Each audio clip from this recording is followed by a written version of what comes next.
Со директорот на јавното предпријатие на град Скопје, Лајка, Воислав Димитровски. Добро вечер. Добро доаѓавме, се благодарам многу за поканата. Господин Димитровски, моравме да поразговараме, ми се чини, со вас. Секој ден сме сведоци за проблеми со уличните кучиња во главниот град. Дали се работи за рекреативци на кеот, дали се работи за мајки со деца, дали се работи за велосипедисти навечер, сите пријавуваат, посебно сега на социјалните мрежи, постојано во најмала рака страв од некакви напади, но и се разбира и сериозни гризнувања. Минатата недела прочитав за една ваша активност за која во насловот стоеше вака, да бидам прецизен: добра вест за скопјани. Се заловуваат кучиња скитници низ Скопски центар, откако изминатата недела се заловуваа низ повеќе скопски општини. Дали тоа значи дека конечно ќе се решава проблемот со уличните кучиња? Видете, проблемот со уличната популација на кучињата, намерно ја нарекувам улична популација на кучиња, не бездомна популација на кучиња, заради тоа што причината за оваа популација не се самостојно на уличните кучиња, односно бездомните, туку генерално и ние луѓето сериозно допринесуваме за збогатување на оваа популација и за одржување на оваа популација на улиците. И точно заради тоа се дефинира како улична популација на кучињата. Јавното предпријатие Лајка, можам да кажам, јас сум веќе неполни 2 месеца директор во јавното предпријатие и направивме сериозни промени во насока на подобрување на системот на работа на јавното предпријатие со цел да имаме колку што може поквалитетна, подобра, со поголем капацитет работа на јавното предпријатие. Например, до сега јавното предпријатие заловуваше некаде до 2 часот, да речеме, во текот на денот. Заловачите до тогаш беа на работна позиција. Сега веќе продолживме, односно направивме 2 смени. 14, да. Од 7-8 часот, да речеме, како се почна работното време, до 14 и тогаш веќе се почнуваат 14:30. Компанијата полека се враќаат на кај јавното предпријатие. Значи не беше фатено на критично време кога напаѓаат. За жал. Сега во моментов се работи во 2 смени, односно нашите заловувачи работното време им е до 20 часот, до 8 часот навечер, со тоа што негде на кај 7:30 веќе се повлекуваат кон јавното предпријатие, со тоа што доколку имаме определени пријави од граѓани кои што ни кажуваат дека и по тоа работно време кучињата се доста активни, во таков случај правиме определени акции, активности. Например, вчера беше државен празник, ние навистина собравме екипа која што постапи на неколку локации каде што имаме сериозни проблеми, односно каде што граѓаните зачестено пријавуваат кучиња. Тоа се училиштето Љубен Лапе во аеродром, таму постапивме, тоа е до касарната, да речеме, постапивме кај Ромскиот мост во аеродром и постапивме во Карпош позади Ситимол, каде што реално имаме.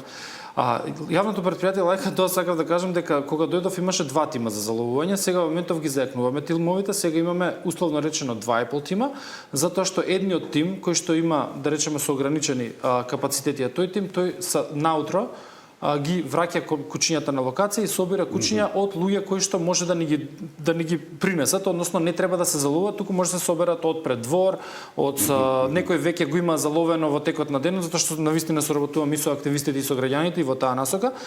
И тој тим е за таков тип на оперативна работа и тие работат само 4 часа, а останатиот тим, втората екипа, зашто имаме само 2 возила, паралелно што во 7 часот трга по локација. Имаме 2 тима, едниот е стратешки и точно ова што сте го виделе за конкретната недела било аеродром, претходно беше центар, сега следната недела е да најавиме на граѓаните во Газибаба.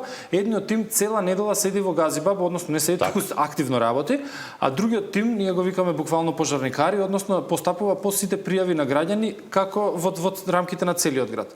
И така да едниот тим работи стратешки и работиме локација по локација, мало по мало, со цел да се достигне до минимум 75, сега веќе имаме таргет 80-85% од стерилизирана популација. Добро, што правите со заловените кучиња? Едноставно ги враќате понатаму на местото од каде што се земени, откако ќе ги истретирате и што им правите при третманот и што правиме со оние опасни кучиња? Законската легислатива на нас ни дава еден начин на постапување. Тоа е залови, стерилизирај, вакцинирај и врати. И таа е светска нормирана, да речеме, стратегија како се решава проблемот со бездомната популација на кучињата. Овој метод всушност дава сериозни резултати. Еве ќе имаме Петфест, можеби денеска ќе поразговараме малку повеќе во тоа, ќе дојдат наши колеги од Сараево и од Загреб кои што ќе посочат дека тоа е правилниот начин и како тие на таков начин реално за догледен временски период стигнале да нема активни кучиња на улица, односно тие кои што ќе излезат веднаш се адресираат, некако кај нас да остануваат и понатаму на локација. Со тоа што ова е законски пропишана стратегија.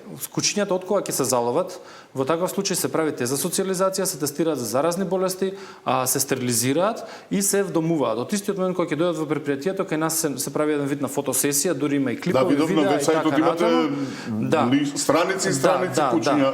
Тие се начинот е за да ги промовираме. Како што ги промовираме према нашите граѓани, кон граѓаните на Република Македонија, но и генерално на градот, но ги промовираме и кон здруженија и активисти кои што навистина премногу ни помагаат во фазата на вдомување и просечно негде да речеме на годишно ниво околу 350 до 380 кучиња се вдомуваат. На фонот на околу 1000 заловени кучиња минатата година, тоа се околу 35-38% од кучињата си наоѓаат дом, што значи дека не се враќаат на локација. Само во земјава или во странство? И во странство. Јас зборам 50% горе-доле е во земјата, 50% е во странство. Сега што правиме? Морам да го спомнам случајот со напад од две кучиња од расата Ротвајлер и тоа во другово во Кичево, каде мајка со две деца беше ставена во сериозна опасност. Кога ве прашувам за заловување на уличните кучиња, што правите со опасни раси на кучиња или кучиња кои што се агресивни? Да. Вака се во нашата легислатива за жал не препознава ваков тип на нема заспивање евтаназија? Не, значи зборуваме како раса, не зборуваме како индивидуа, како посебна единка. Како раса ние немаме пропишано, има држави кои што имаат пропишано и навистина мислам дека сум во една комисија на Агенцијата за храна и ветеринарство и навистина за благосостојба на животните и планирам да поднесам ваква иницијатива и нашата држава да има да одмориме малце од определени агресивни раси, односно во светот препознаени во ваква група на агресивни раси. Да има забранети раси?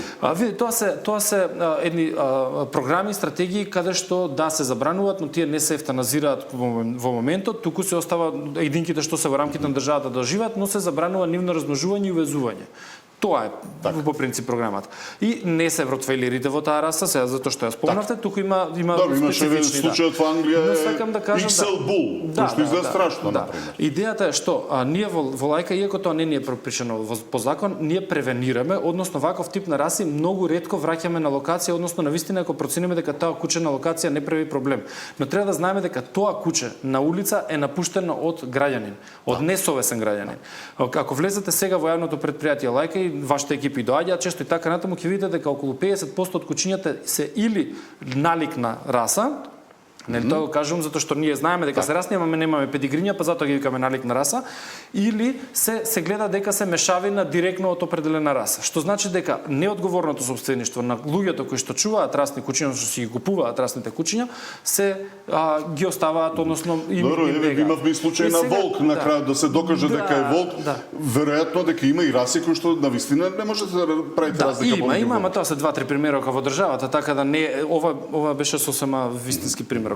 Но овие раси на кучиња кои што прават проблеми, како што се питбули, ротвајлери, малинои, за жал малиноите многу се размножија во нашата држава, белгиските овчари, ние не ги враќаме на локација заради тоа што знаеме дека сме ги враќале порано, веднаш ни реагираат граѓаните, ние веднаш треба повторно да постапиме. И навистина многу е тешко овие раси да се вдомат, а прават сериозен проблем и точно заради тоа сметам да ја адресирам ваков тип на дејство со цел да ги заштитиме, а и треба да знаеме дека посебно питбулите се злоупотребуваат од страна на наши граѓани за борби, несоодветни начини на постапување, односно мачење на животните. Мислам дека ова е еден вид на превенција и кон животните во однос на спомнавте Агенцијата за храна и ветеринарство, стратегијата што се подготвува, таа ќе биде посебно по региони, сега бидејќи во ваша юрисдикција или под надлежност е Скопскиот. Што е тоа од стратегијата што ќе треба да биде содржано за Скопскиот регион со кој што вие ќе треба да се справите? Видете, јас искрено да ви кажам, во минатото постојано ме вклучувале оваков тип на активности и како директор на јавното предпријатие и како експерт од областа. Овој пат навистина агенцијата не се обратила до мене, така да јас не можам да кажам точно кои се нивните намери и така натаму. Јас ги имам информацијата од јавноста и сметам дека она што е изразено во јавноста е доста хаотично и навистина не можам да дадам оценка на предложените измени дали навистина се во таа насока или не. Ако е ова што е изложено во јавност, има определени дупки кои што навистина треба да се адресираат, но не можам да кажам. Можам да кажам врз основа затоа што јас бев на UNDP назначен како локален експерт за анализа на сегашниот постоечкиот закон за благосостојба на животните, кој што е преземен од Европската директива скоро 1:1. Што значи дека ние имаме сериозно добар закон за благосостојба на животните, но имаме недостаток во имплементација на законот за благосостојба на животните. Добро. И казнените одредби ни се доста слаби. Овдека се наведени според измените во законот вели задолжителна стерилизација и кастрација, освен за регистрирани одгледувачници, забрана за неконтролирано размножување и трговија, драстично повисоки казни, да не ги набројувам, 400 евра за несоодветно чување куче, 5000 евра за мачење, одговорност за собствениците за доколку нападне друг човек или животно. Доволно ли е тоа да се реши вака како? Јас повторно кажам дека за одговорноста зборувам за собствениците на имплементацијата е многу поважна од тоа што ќе биде напишано во еден акт. И сметам дека овие одредби, доколку се доуредат, навистина и зашто јас го прочитав истиот овој текст, затоа кажам дека има определени работи кои што се недоволно јасни и уште на прво прочитување, вака како што е напишано, не сум го читал законот, не можам да кажам, даваат можност за сериозно дискусија во однос на правилната имплементација, но морам да кажам дека следи нова регулатива која што во моментов е одобрена во Европска комисија, која што е точно за благосостојба на животните и сметам дека можеби Агенцијата за храна и ветеринарство треба да ја превземе и таа да ги земе тие одредбите, па тек тогаш да се одиме во. Добро, знаеме ли колку имаме во Скопскиот регион, во Скопје под ваша надлежност, што е колку улични кучиња има во градот? Дали тие постојано се менуваат? Оти бевме сведоци на снимки кои што покажуваат дека кучиња од други општини организирано се носат и се истоваруваат во Скопје. Ние сме сведоци на тоа дека се носат кучиња од други населени места во градот.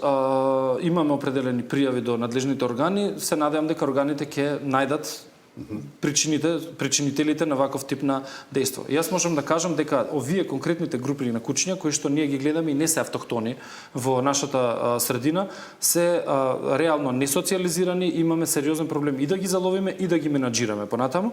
Така што навистина еден апел до другите општини да не си го решаваат проблемот преку правење проблем на другите градови. Мислам дека тоа навистина треба да запре, тоа е нехуман однос и кон животните, но и кон граѓаните во една средина. Нашата задача сепак е да го гасиме пожарот и навистина постапуваме со сите можни средства на овие локации каде што има немили настани, каде што граѓаните навистина се чувствуваат загрозени. Бројка имате?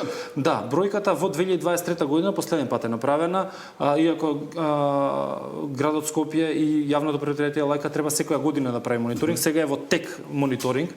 Повторно 23 последен пат е направен мониторингот и се има 4500 кучиња во рамките на градот Скопје, улични зборуваме. Така. Од див, околу 15 до 20% се домашни кучиња кои што се затекнати на улица за време на мониторингот, што значи дека повторно може да ни доаѓа уличната популација, домашната популација како бројка. Со тоа што околу 48% во тоа време веќе уличната популација била стерилизирана, а домашната популација паралелно, мораме да кажеме, значи 4500 кучиња имаме ние улична популација. Домашна популација имаме 40.000 во рамки на градот. Од оние 140 во државата. Да, 40 се само во Скопје. Со тоа што овие што се на улица 4000 кучиња се 48% стерилизирани во 2022 година, а домашните се 8,9%.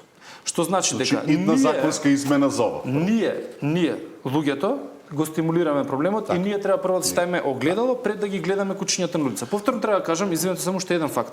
Лајка од кога е основана последните 5 години има стерилизирано над 5000 кучиња. Градот има на улица 4000 кучиња. Ако ние сме биле едно стаклено звоно, ние во моментов сите кучиња ќе ни бидат стерилизирани. Тоа е повторно знак дека ние како неодговорни, несовесни граѓани го стимулираме проблемот. Сега ако за една година јануари 25-26 били исплатени околу 750.000 евра како одштета за напади и каснувања, значи околу 1950 евра по предмет, колкав е буџетот на Лајка за справување со сите проблеми наспроти овие штети што мора да се платат од градот? Доста помало оваа сума, за жал.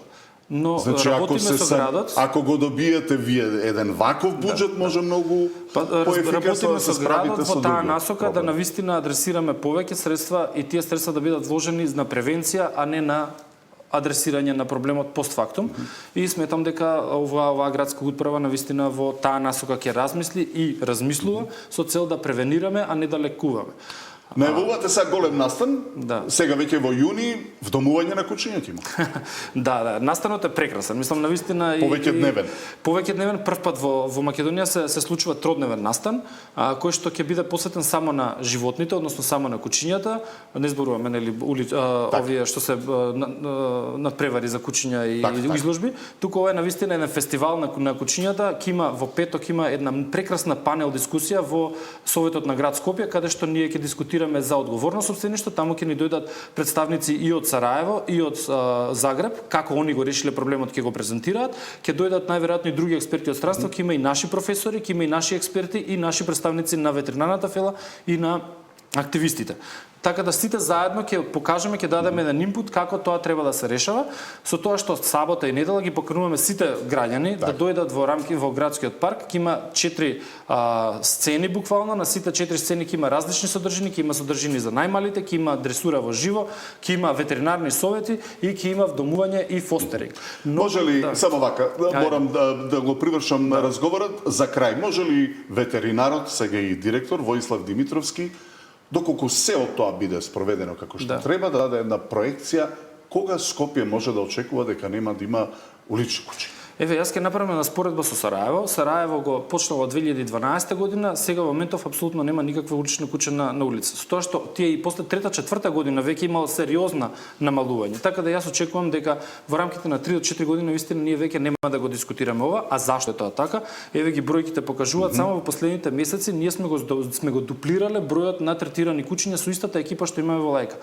И уште првиот месец од моето назначување ние имаме рекорд на број на третирани, заловени и третирани кучиња во рамки на јавното претпријатие и овој да речеме момент сакаме да го мултиплицираме и од тука натаму да не застанеме да зголемуваме. Ако минатата година има 1000 заловени кучиња и 836 кучиња стерилизирани, оваа година таргетот ни е од 2000 до 2300 стерилизирани кучиња, односно околу 2500 заловени кучиња, што значи дека буквално повеќе од дупло ја таргетираме бројката. Останува да ви посакам успех. Воислав Димитровски, гостин во тема на денот во Дневникот на сите. Ви благодарам на поканата и на поддршката, се надам дека бевме многу корисни за вашите граѓани. Останува уште вестите од светот во ова издание.